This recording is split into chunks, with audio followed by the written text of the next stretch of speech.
Shoshilinchi xabar. Bugun 2-mart kuni Eron Islom inqilobi qo'riqchilari korpusi IRGS Isroil bosh vaziri Benyamin Netanyahuning ofisiga zarba berganini e'lon qildi.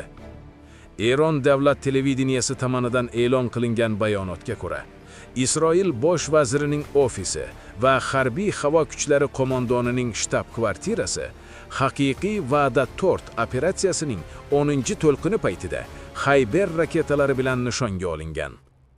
IRGS bayonotida aytilishicha, Isroil bosh vazirining taqdiri noma'lum. Shu bilan birga, Isroil bu ma'lumotni rasman tasdiqlamagan yoki rad etmagan.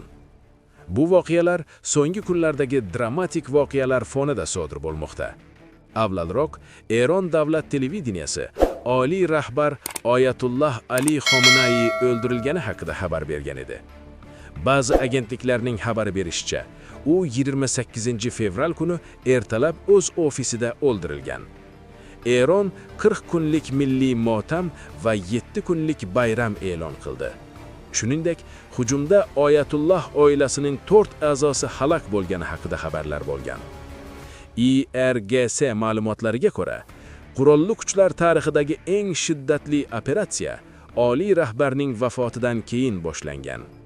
Shundan so'ng, Eron, Isroil va Qo'shma Shtatlarga qarshi yangi hujumlar boshlanganini e'lon qildi. Vaziyat hali ham juda noaniq. Tomonlarning rasmiy bayonotlari davom etmoqda. Mintaqada harbiy operatsiyalarning kengayishi ehtimoli saqlanib qolmoqda. Rasmiy tasdiqlangan ma'lumotlar yangilanishi kutilmoqda. Bizni kuzatib boring.